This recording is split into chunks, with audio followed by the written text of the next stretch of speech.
Welcome to Checkpoint, and your feedback 22155 is our SMS number. On Twitter, please use the hashtag Siasa Saba. I'll be looking out for your comments. Let me introduce you to my guests this evening.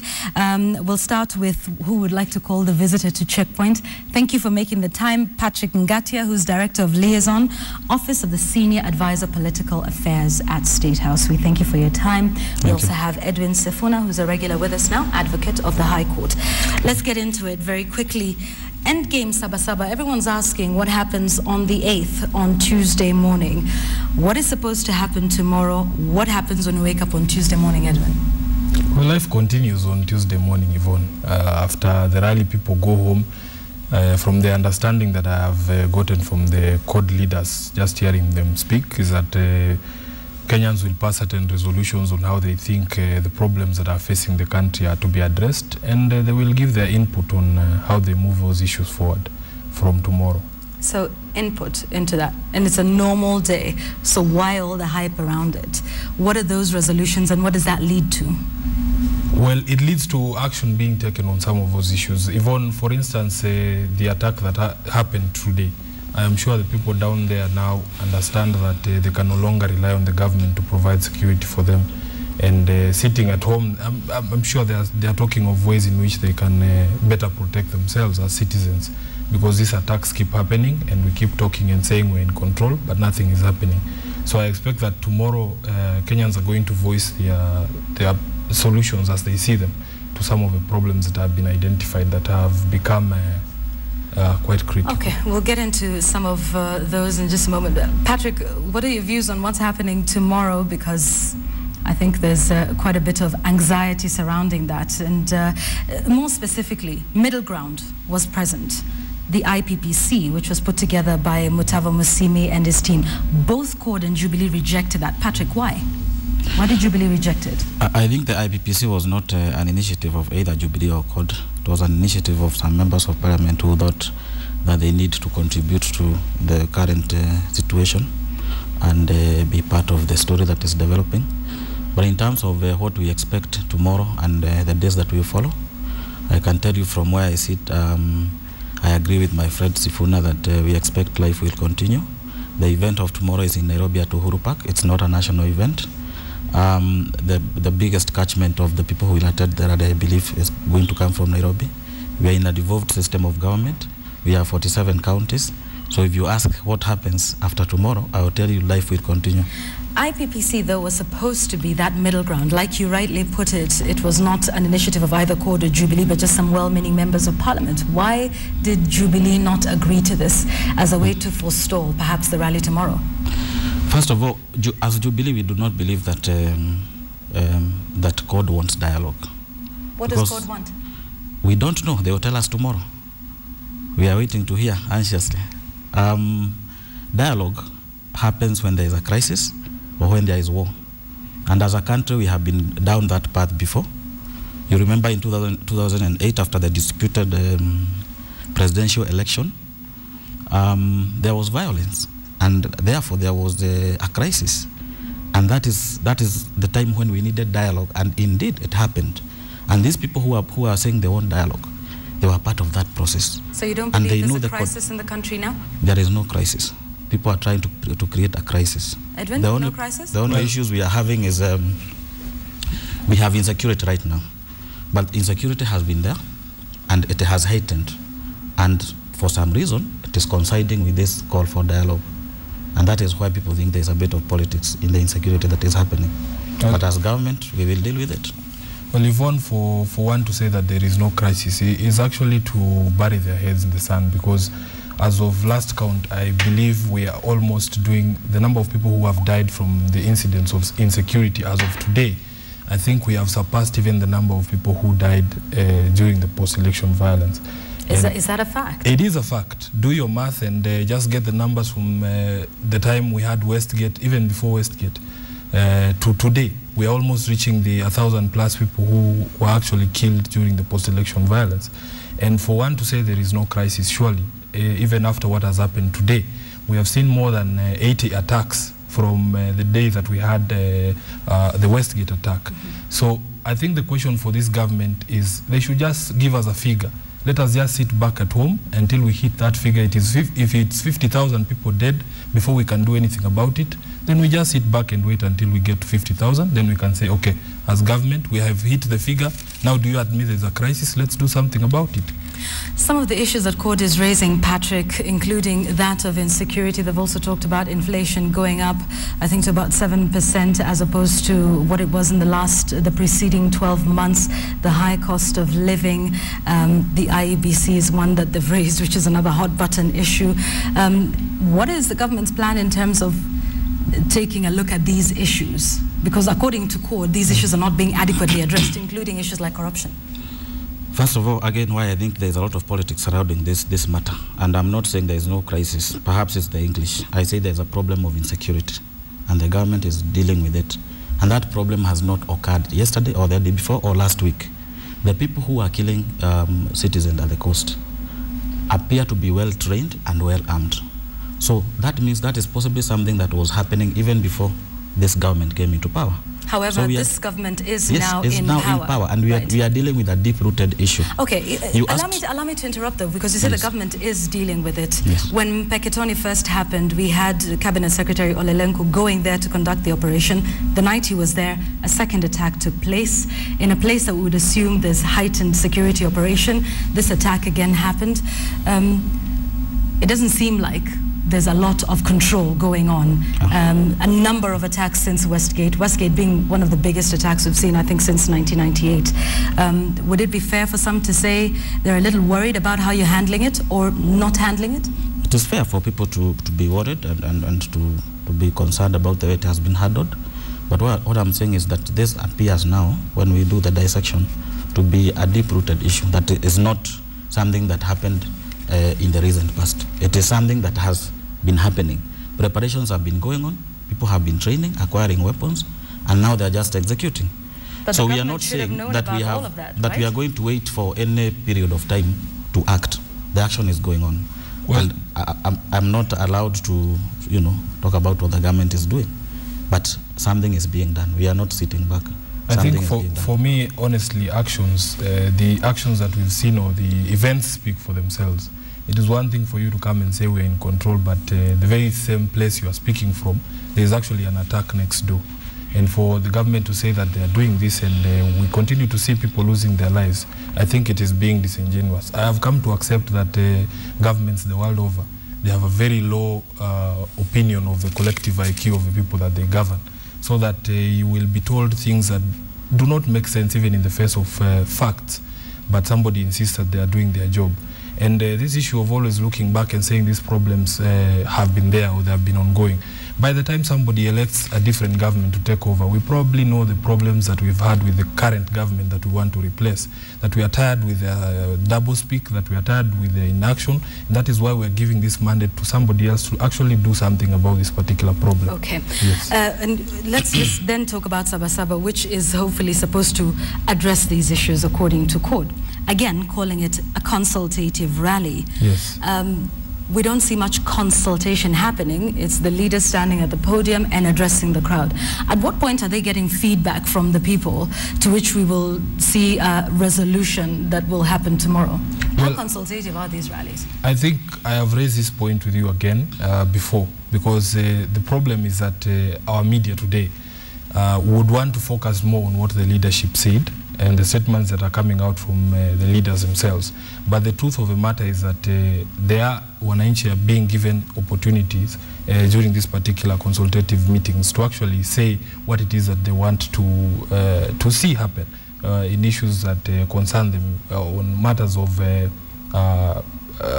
rising insecurity, the cost of living, all of those things. There's been feedback by wananchi, but it is highly unlikely that a cameraman, even from this station, would come back with a newsreel or an hour of wananchi speaking and miss out on what Muhammad said. So how is it happening though? Because there's masses, hundreds of thousands of people. Yes. Just explain to us how the consultation is happening. Of course, not everyone can speak at a rally like that. Yes, but are there appointments? How does it happen? Does it happen behind the scenes? Does it happen before the rally? It happens rally. It happens at the rallies. And you guys told me last time that you actually have video. We do. Yes. Yes. So I shouldn't really be getting those questions from you because you've seen how it happens.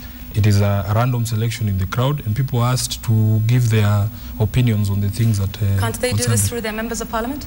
No, as in, you can do that through your members of parliament, and that is, the constitution actually allows you to do that directly. And coming back to the issue of IPPC, I think it is a demonstration of insincerity that we are seeing from both sides of the political divide, because one coalition has been saying that we need to do things through the established mechanisms pointing to parliament.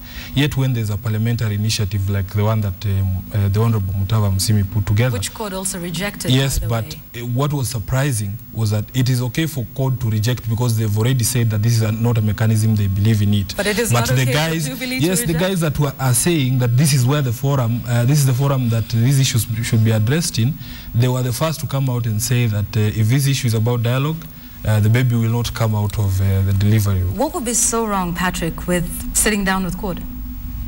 I told you, I don't believe, and we don't believe as a government, that CORD wants dialogue. But if you don't believe they want dialogue, you have to believe that there is something else that they do want. My friend Sifuna has alluded a bit to that, because he is saying this government is unable to sort out the problems of Kenyans, and that is why they want to replace it.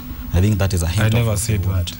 But we don't believe they want dialogue, because I described for you dialogue. Dialogue does not include aspects of threats, ultimatums, deadlines, and people have to sit together and agree on the agenda.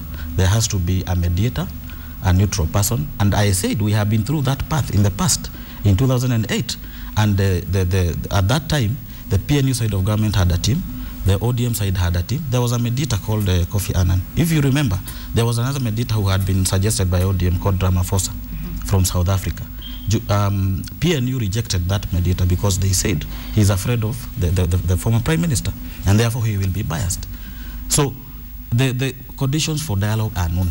And when you go and say, we are giving you a deadline of Saba, and if Saba elapses... Though, Patrick, there was also a deadline when Kofi Annan was here. We had to get things moving because the country was at a standstill. The dialogue was already happening. The dialogue was already happening at that time. This time they are telling us that they want dialogue by this day. And if the dialogue does not happen by Saba, they are on record as saying there will be no one to dialogue with after tomorrow. What is the meaning of that? What is the hidden meaning? And that is why I'm telling you, because we don't believe they want dialogue. There's something else they want. We are waiting for them to tell us that tomorrow. One thing that is very surprising is my friend talking about the structures of dialogue as if they were never proposed. I remember when the first time that this issue or the idea for dialogue was floated, the Honorable Raila Odinga proposed a 5-member team from his side to just lay the modalities or the manner in which this particular dialogue was going to take place. But it was rejected ab initio. It's not as if that effort was not made. The effort was made. And even I was happy at the stage we were when they were saying, okay, these are the agenda you've proposed, these we can discuss, these ones we cannot discuss. At least at that particular point, you can see that these are people who are interested in talking. So what's the stumbling block then? The stumbling block. At some point it looked like it was... The stumbling block. Yvonne, I'm the only authority on what I want. For instance, if I tell you this is what I want, why are you going to second guess me? It has been said in more than enough forums that the CORD leadership is asking for dialogue, but yet somebody else somewhere believes they know what the real intention is. Who is the authority on what Raila Odinga wants? It has to be him. Actions do speak louder than words. Yvonne, the reason we mistrust the intention of CORD as far as asking for dialogue is concerned, and I want to answer Sifuna, is because when you're asking for dialogue, you ask in a nice way, if you really mean well for Kenya, but you cannot ask for dialogue while issuing threats, ultimatums, and indicating that there is a time you're not going to be available for dialogue. If that had happened in 2008, we would never have had peace or a truce.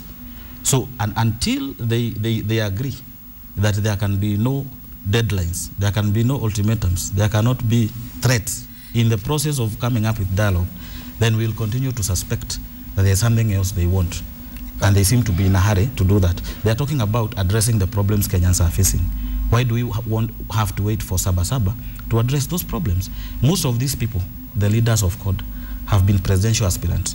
When you're vying to become president, you know what you want to do for Kenya. You know what you want to do with the unemployment, with corruption, with insecurity. So you don't need to call people at Uhuru Park to tell you, you are the leader. So why don't they, because these problems are ongoing, why don't they tell us as government what are their preferred solutions? What do they think that should be done that we are not doing? Edwin? Well, one thing that one has to remember is that this government also made certain promises. And one of the earliest promises, because as my friend Gatia says, insecurity was a problem before the government took power. And I remember the campaigns that they had, they put it as one of the issues that has to be addressed first. And the problem is that we're not even being told where the difficulty is, because they are treating us as people who, as Kenyans, we don't need to know what the problems are. How are you supposed to offer solutions when you don't even know what the problem is? Because, listen, for something like Westgate, for instance, we have been, Kenyans have been calling for the establishment of a commission of inquiry to just at least highlight where we went wrong, our failings, which weak links in the system were you know, taken advantage of by the terrorists to actually hit us in the way that they did. So that when you have that report and you see these are the gaps that we had, you can be able to offer solutions, but nobody is telling us where the difficulty is. But couldn't it be offering solutions in that has not been done? Here's an example, though, you know, in a system such as this one, shadow cabinets was something that we saw in the past. Would those be alternative ways where by now would have seen an alternative budget from CORD, the shadow cabinets, finance cabinet secretary, for example, saying not enough money is, I don't know, being put into security and that sort of thing, and this is how we want to do that? Well, the problem with that is that the setup of our political landscape is such that however brilliant your idea is, your name betrays you when you just speak that idea. But wouldn't it be good to present it anyway? It has happened, and things have been shut down from the start. Like for instance, I think there's broad consensus on the ineptitude of the cabinet secretary for interior. And when the motion was proposed, before even it was debated on the House, so that we hear the merits and demerits, the Jubilee side was already saying this is a motion that is dead on arrival. How are you supposed to operate in such an environment? That motion, starting with your last point, was sponsored by CORD, and it was withdrawn by CORD because of behind-the-scenes negotiations. I don't know who they talked to. So they gave birth to the motion and they killed the motion. Jubilee at no time opposed that motion on the floor. Duale had already said. Duale saying does not mean that that is cast in stone. But there's something that Yvonne asked. The alternative ways of solving these problems. Yes. Because it seems that this dialogue is now the only way. Issues like what she has suggested, shadow cabinet. We have CORD members of parliament, we have CORD senators. None of them has ever brought a motion to address corruption, to address IEBC, to address insecurity. Yet they are in that parliament legally. And we have seen parliamentarians unite on certain matters that affect the nation. So they have not done enough. On the issue of consultation, on their side, we are just observing. And like I said, we are waiting for them tomorrow to tell us what they want. But they have not, those rallies are the leaders speaking to their followers. Okay.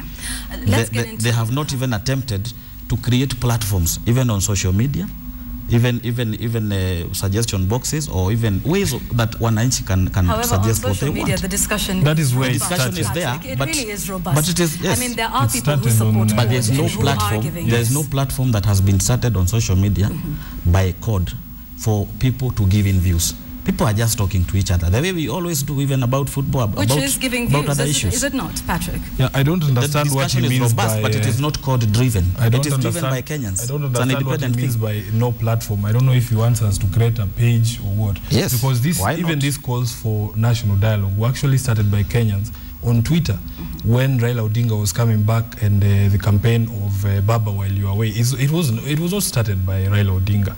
And it is an illustration that these problems or this need for discussion is not about the leaders.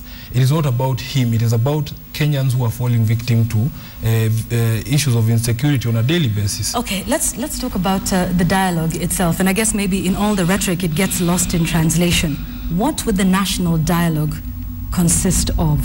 I think we know about what happened with Kofi Annan, and there was this mediator, and some said no, and then this is what happened, and they sat down. What would it entail? Well, this is a different process because that was a political process to solve a political problem. The issues that have been identified range from insecurity to issues of high cost of living to constitutional inclusivity in public appointments to threats to devolution. So that the manner in which the dialogue would be had is that we bring every representative of Kenyans on board. Okay, so it would constitute who and what exactly? It would constitute representatives from the media, representative of civil society, people from the labor unions, from the political parties, so that we are having a representative face of the country discussing a problem that is affecting all of us. Edwin, some of the statements that have been made, and I think you will bear me witness, actions do speak louder than words. Some of the statements that have been made during the rallies have not exactly sort of pushed a conciliatory, come to the table sort of arrangement. Wouldn't you agree? There are some that were said in Kisumu, which I know we discussed yesterday in the newsroom and could not air. That's what I'm saying. I totally agree with you that the problem is that once these processes are taken over by politicians, a lot of the good intentions are lost in all the vitriol and the rhetoric. Does Raila not have control over the politicians in court? Well, you can only have control over yourself, Yvonne. Sometimes people will do and say as they will. That's a double-edged sword. I'm having problems getting his point. And this is the problem we are having on the Jubilee side, on the government side. We don't exactly understand where these people are coming from and where they are going. Even here, Sifuna is saying dialogue is good and it should involve the media and you know, politicians and civil society and all stakeholders. And then he is saying that the politicians have taken over and therefore it has lost objectivity. So do you still support this dialogue thing? Yeah, I support the dialogue. What I'm saying is that in all the noise, and last time I was here, I said I wish for all the Kenyans who just want peace, who want the issue of the rising cost of living to be dealt with, I wish for the sake of all those Kenyans that it was not Raila Odinga who actually asked for us to have a sit down and discuss this issue. Because even as we are here looking for the political undertones, people are still being killed and nothing is happening. The point of dialogue would be to sit down and speak with everyone, the government, and say... Not with the government, amongst with everybody. All stakeholders. Okay, understood. And say these are the problems and these are some of the solutions. And these are some of the ways. Why not just give the solutions? Why do we need national dialogue? But the problem is this. Why are we treating each other as if we are lepers? What is the problem? When I have come into this studio, I will leave without giving you anything that you might not have wanted to get from me.